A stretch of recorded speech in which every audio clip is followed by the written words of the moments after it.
Hello Capricorn, Sun, Moon, Rising, and Venus signs. Kamusta kayo? Sana po yung nasa mabuti kayong kalagayan. Welcome back po sa Star Tarot. Kung bago kayo rito, welcome din kayo. Thank you sa inyong support. I truly appreciate it. God bless you all. Tingnan natin ang mga mensahe ni Capricorn.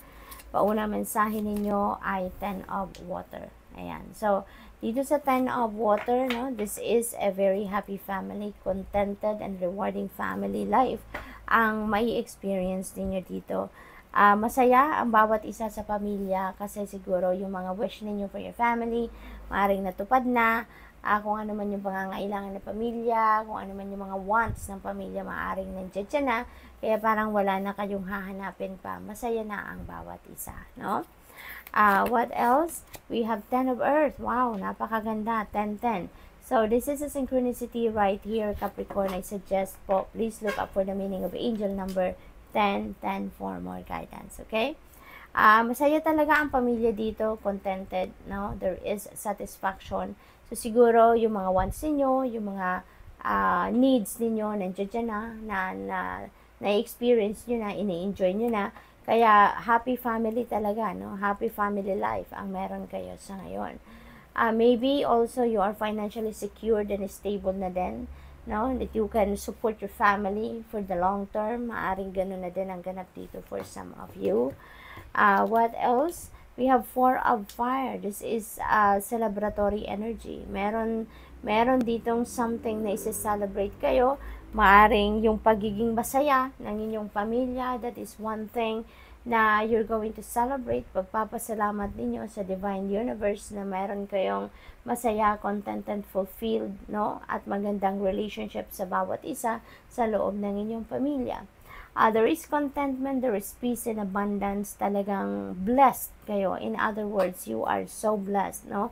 Masaya ang family life ninyo dito, no? Maaari din na meron kayong mga accomplishments and achievements dito, no? As a family, kaya sobrang umaapaw, siksik, liglig talaga ang inyong kasiyahan, sa loob ng inyong family unit. Maaari din na meron ditong wedding, no, na mangyayari. Sa either kayo yung kakasal siguro, or maybe kamag-anak ninyo, kapamilya ninyo, kaibigan, maybe ganun, may dadaluhan din kayong mga ganong celebration. So, good luck. We have King of Air. Ayan. So, ang iba sa inyo may need a clarity dito, no, about something. Siguro, you're going to consult a professional para magkaroon kayo ng professional opinion, professional advice. So, posibleng ganun ang ganap dito. Maaari din na kayo yung nilalapitan, no? Posibleng kayo din yung pinupuntahan ng mga tao sa paligid ninyo when they need some kind of help, no, na magkaroon ng kalinawan sa kanilang isipan, magkaroon ng clear direction of where they are heading. So, maaring kayo din yung go-to person ng mga tao sa paligid ninyo. We have 2 of Air. Ayan. So, there is a decision making that you are facing right now. Pero, siguro you can't make up your mind. Hindi ninyo mapag-desisyonan ng bagay na yan kasi nagka-clash siguro, no? Yung both sides of your brain or maybe yung isip ninyo versus ang puso ninyo. So, maaring hindi nag-agree ang dalawang yan, kaya siguro mas naguguluhan kayo sa ngayon, no? Maaari din na marami kayong alam na impormasyon, pero mas lalo kayong nalito, mas lalo kayong naguguluhan, kaya you can't make a decision, no? Yung ganun ba? Posible din na dahil naguguluhan kayo, parang sabihin niyo, teka nga muna, hindi muna ako mag-iisip, magpapahinga muna ako kasi maaring napagod na kayo sa kakaisip. Kaya tuloy parang stalemate na muna. Ayaw nyo na muna na mag-isip, ayaw na muna ninyo na pagdesisyonan ang bagay na to dahil gusto ninyo muna na makaluwag-luwag ang takbo ng isip ninyo. So, posibleng ganon din ang sitwasyon. So, good luck. That's all I have for you for today. Thank you for watching. Love and light. Namaste. Hello Virgo, Sun, Moon, Rising, and Venus signs. Kamusta kayo? Sana po yung nasa mabuti kayong kalagayan. Welcome back po sa Star Tarot. Kung bago kayo rito, welcome din kayo. Thank you sa inyong support. I truly appreciate it. God bless you all. Tignan natin ang mga mensahe ni Virgo. We have the King of Water. Ayan. So, dito naman sa King of Water, Maybe you're going to embody the energy of King of Water, which is very sensitive, very intuitive, very compassionate, tsaka very trustworthy din siya, no? At ano siya, mapagmahal, no? Mapagmahal. Napakagaling din niya na magbigay ng advice. So maybe you're going to embody those qualities sa ngayon, ano? At saka, posible din na kayo yung nangangailangan ng ganitong klaseng tao. Maybe you're needing some kind of advice, maybe you're needing some kind of a new perspective of other people, no? Kaya maaring yun ang kailangan ninyo sa ngayon. Someone na katulad ni King of Water. Emperor energy, this is really good. There's going to be success pagdating sa pera. Virgo, sa ngayon, ano? Maaaring ang focus ninyo ngayon is financial security and stability. Maybe you're going to working on it at this time. Posible din na magiging maayos na ang lahat sa buhay ninyo. Kasi this is about organization, no? This is about structure, yung ganon, disiplina. So, posibleng aayusin nyo na ang lahat, no? Things are going to be back in order at this time. Magiging systematic na muli ang takbo ng buhay ninyo, something like that. Maaari din ang iba sa inyo magiging, magiging leader na, magiging boss na. So, maybe you will be promoted to a leadership role, no? Virgo. We have 2 of Earth. Ayan. So, multitasker kayo, Virgo. Maybe talent ninyo yan. You can do so many things at the same time. Maybe you are serving too many masters at a time. Yung ganon, no? Maybe this is asking you for balance as well. Kasi siguro you have too much on your plate. Maaring maraming bagay na din na naniniglect kayo. Maaring maraming areas ng buhay ninyo ngayon ang hindi ninyo napapansin.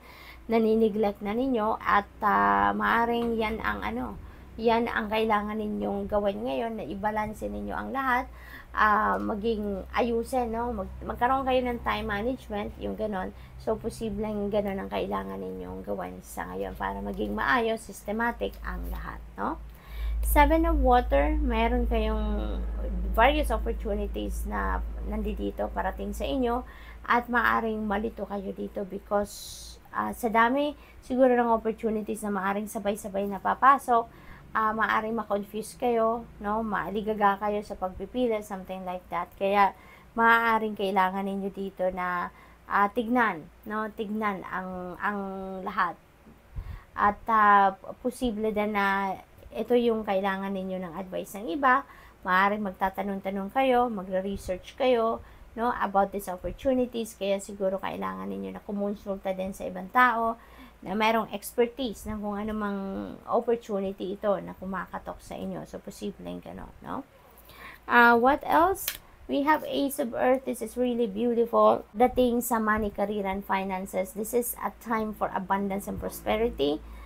Pagsisimula ito ng bagong yugto sa buhay ninyo pagdating sa inyong kaperahan, no?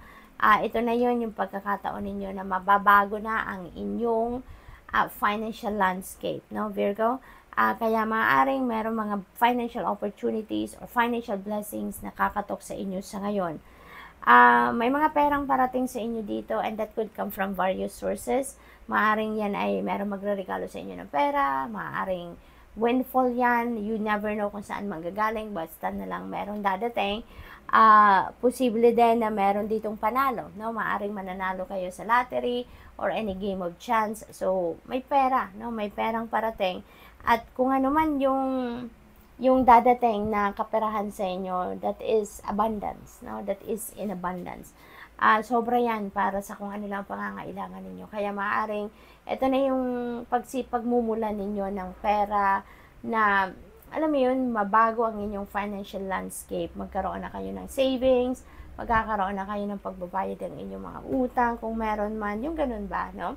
There could be start, no, ng inyong continuous inflow of money. Kaya maaaring, ito na yung simula ng patuloy na pagpasok ng pera sa inyo. So, good luck to that, Virgo. So, that's all I have for you for today. Thank you for watching. Love and light. Namaste.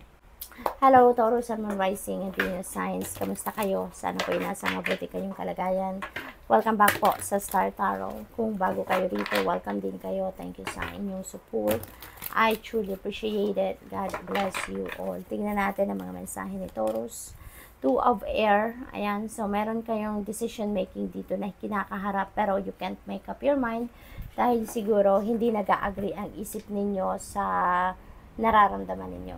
Kung anong bulong ng isip ninyo, hindi ina-aproba ng puso ninyo. So, maaaring ganon. Kaya, parang mas lalo kayong nalilito, no? Sa ngayon. So, posibleng ang gagawin ninyo dito sa ngayon, tama na muna, no? Yung parang ganon. Yung parang, step back muna ako ng kahit saglit lang dahil siguro gusto ninyo mag-isip pa, gusto ninyo magpahinga muna dahil maaring napagod na kayo kakaisip dito, no? We have 6 of water. Ayan, there is travel energy dito for some of you.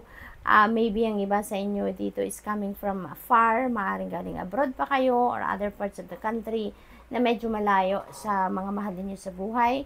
Maaring dito, you're coming home to visit your family, visit your kids, visit your boyfriend, your girlfriend, asawa, or magulang. Depende sa inyong sitwasyon that you are definitely coming home, no? For some of you. Or maaaring nagpaplano pa lang kayo na umuwi, no? Bumisita, maaaring ganun ang ganap. It is possible then na merong magbabalik din sa buhay ninyo, Taurus. Maaring ma-meet ninyo muli dito, mag-cross muli ang landas ninyo ng inyong ex, no? Ex-boyfriend, ex-girlfriend, or ex-asawa, at maaring kaibigan din, no? Yung mga long-lost friends ninyo, maaring magkita-kita kayong muli, at mag-try sila na bumalik sa buhay ninyo. So, posibleng ganon ang ganap din dito for some of you, no? We have the world energy. So, travel is very imminent talaga. Posibleng international travel ito para sa inyo. So, maaaring yung travel na to ninyo, manggagaling kayo sa abroad siguro, no? Posibleng ganon. Yung travel naman na to, that could be related to visit talaga, to work, business, study, no? So, depende sa inyong sitwasyon. But definitely, there is travel for some of you dito. This is an energy of ending and beginning din. Kaya dito, this is a time for accomplishments and achievements, success, yung ganon. Kaya entitled din kayo dito na i-celebrate ninyo yan, i-savor ninyo yan, yung job well done na ginawa ninyo because pinaghirapan ninyo yan. So, you are entitled to savor it, to enjoy it, to celebrate it, no? This is a time for happiness, for success, contentment, and pagpapasalamat, of course. Kaya, napakaganda ng energy na to, no? Kasi very successful kayo. At sa ngayon, hindi natatapos dyan. Hindi porke natapos na yung task ninyo, yung project ninyo, or kung ano man ang ginawa ninyo, it will stop there. Hindi. There are more doors that is going to open up for you sa ngayon. Kaya, pagkagaling ninyo dito sa tagumpay, pagkagaling ninyo dito sa celebration ng inyong mga successes, you are heading towards a new beginning. You are embarking on a new endeavor, and new plans na i-roll out ninyo dito, kaya magiging masayang-masaya and excited na naman kayo. So, we have the Emperor energy. Ayan. So, this is about structure and discipline. No, organization, yung ganon. So, things will be back in order. Magiging maayos na muli ang buhay ninyo. Magiging mas maganda ang takbo ng buhay ninyo at this time. Ang iba sa inyo dito siguro is going to focus on laying a solid foundation in terms of your money, career, and finances. Or maybe laying a solid foundation in terms of your family and relationships, no? So, maaaring yung mga major areas of life na yan, ito yung pagbibigyan ninyo ngayon ng oras, panahon, attention. Kasi maybe in the past, nagkaroon kayo ng distractions at hindi ninyo naasikaso ang mga yan. Maaring na-divert ang attention ninyo to other things. Pero ngayon, that things are back in order na. Kumbaga, you are back in your throne. Kaya, kung ano yung mga major areas of life ninyo na na-neglect ninyo in the past, maaring yan ang pagtutuunan ninyo ng pansin sa ngayon. So, maybe you're focusing on work, on your source of income, negosyo, yung ganon. No? You are focused on building your financial future sa ngayon. Building your own financial empire. So, good luck to that. Maaari din ang iba sa inyo dito is going to be a dad na magiging tatay na siguro kayo or grandma, or grandpa, no? Maaring ganon. There could be also leadership role na maaring may offer sa iba sa inyo, Taurus, kung kayo ay nagtatrabaho sa opisina, yung ganon, or sa isang kumpanya, something like that. So, King of Water, maybe you're going to embody the energy of the King of Water sa ngayon. You're going to be more compassionate sa ngayon, more sensitive, intuitive, yung ganon, ano. Yung parang siguro ang iba din sa inyo, maaaring it's either kayo yung mag-a-advise, no, sa ibang tao kasi siguro nga you're going to embody the energy of King of Water. So maybe mayroong mga lalapit sa inyong tao at hihingi ng advice niyo. Posible din na baliktad, no, ang sitwasyon ng iba dito sa inyo. Posibleng kayo ngayon ang naghahanap ng someone na katulad ni King of Water, na maaring mapaghihingian ninyo ng advice, mapaghihingian ninyo ng opinion, input, yung ganon, ano, na makakatulong sa inyo sa pagdedesisyon. So, good luck, and that's all I have for you for today. Thank you for watching. Love and light. Namaste.